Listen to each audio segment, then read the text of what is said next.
Hey guys, welcome to another video. Arleesha here. Today I want to share with you this tin and its contents. If you follow Owing's Art or Eve Bolt, you may recognize this tin from their videos that they did a few months back. This tin features art by Yuko Higuchi and also is filled with tubes of Holbein Acryla Gouache. Now this set was originally put together by the folks over at Wet Paint, which is an art store company here in the United States, and they got a hold of a set of these tins and picked out 18 colors and put them in the tin, and they had a limited supply of them. They are actually no longer available, which kind of goes to show you how long I've been sitting on this paint and waiting to review it for you, but I finally have been getting to use it a bit more, and I feel a bit more confident in talking to you about my experiences in working with these paints. So just briefly to talk about some of my favorite colors in the set, I tend to really like these sort of pastel colors, which is interesting because if we look at the pigment information on them, they're usually just a pigment and white. So they're not super fancy in terms of some special pastel thing. It's standard pastel formulas where you've got colors and white. So you don't need them to make the colors that they are, but I found them to be really fun and enjoyable. There are a lot of convenient colors in this set, but I think they lend themselves well to the fun and sort of graphic illustration nature of acrylic gouache. Before we talk about the paints themselves, what acrylic gouache is, I want to talk to you a little bit about the palette that I'm going to be working with. So I have this aluminum tin lid thing, some paper towels, and parchment paper. The reason I'm going to be making this little wet palette for myself is that acrylic gouache is an acrylic and gouache mix sort of medium, which means it's not like watercolors or gouache in that when the paint's dry you can reactivate them. Once these paints are dry, they're dry like acrylics. They're dry forever. So by putting this wet paper towel underneath some parchment paper, I can lay my paints on top, like my paints out of the tube, and they will stay wet for much longer, and I actually really like working with them this way. This allows me to mix my colors on this surface, and if I'd put them just straight onto the paper towel, they kind of would have soaked into the paper towel, which wasn't really what I wanted, but the parchment paper still allows moisture to get through, so this works really well. And if you were to do this in like a Rubbermaid container or something with a lid, you could close it up and the paint would stay wet for several days. But this paint here will last me at least all day and will stay nice and wet for me, and this is my preferred method for working with acrylic gouache actually. So quickly, let's talk a little bit about the medium itself. As I said before, acrylic gouache is an acrylic gouache hybrid medium, so the idea is that it dries permanently like acrylics, but you're still kind of getting that flat, matte finish of gouache. Overall, I would say that this is fairly true. If you are a lover of acrylics / gouache, I think that this medium may interest you. I personally have found it to behave slightly more like acrylics than like gouache in the finish and things like that, but it is definitely still not 100% acrylic. There are a lot of ways that this reminds me of gouache, and I primarily worked with it almost just like gouache, except for the fact that you can't reactivate paint once you lay it down, generally speaking, once it is dry.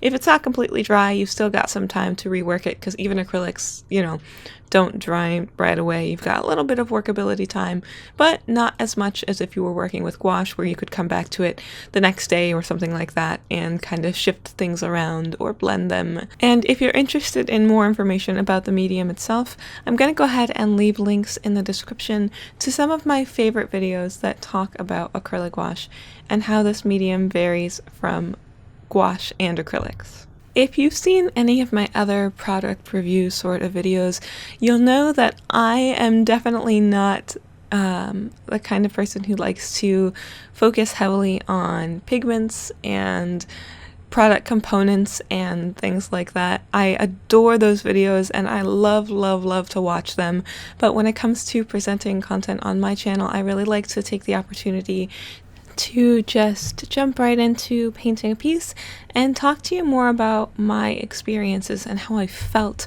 working with these mediums.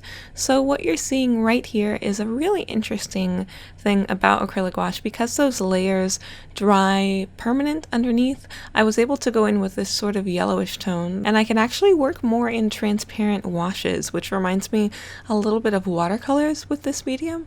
And you can see it a lot more in this piece here that I did for a friend for an art trade on Instagram.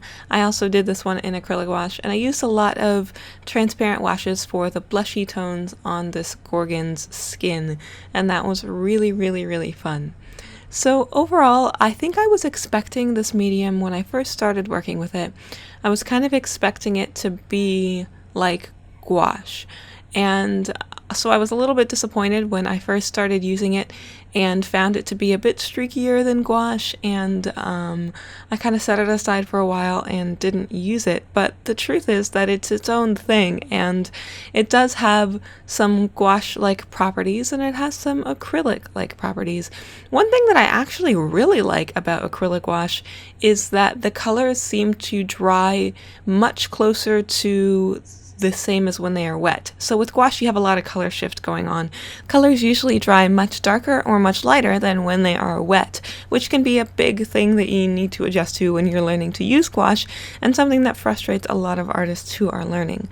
With acrylic gouache, I didn't really find that to be the same. I found that the colors, the way they looked when they were wet, was pretty much the same as the way they looked when they were dry, which is really nice for me, especially because I know that that's often a big struggle for me when it comes to working with regular gouache. One way that I will say that I do prefer traditional gouache, or regular gouache, however you want to refer to it, is I really like the milky texture of gouache, and that has a lot to do with its blendability and its ability to reactivate. I actually really love that, and the acrylic gouache doesn't have that as much. You can really feel the sort of slightly shiny, a bit streakier feeling of acrylic paint. It really is more of a blend. But overall, I really like working with it. I think it could be really interesting for laying down background colors that you don't want to reactivate, or working with underpaintings and things like that where you don't want to have to worry about things reactivating or lifting when you go in with your regular gouache. So you could definitely mix it in.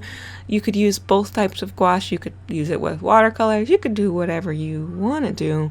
And overall, I'm definitely going to keep using it more. I really like it. I absolutely love this tin. I have another brand of acrylic gouache that I want to compare to this one, but I haven't used that one enough yet. I hope this video is helpful. I hope there's somewhere in there's tidbits of information that are actually useful.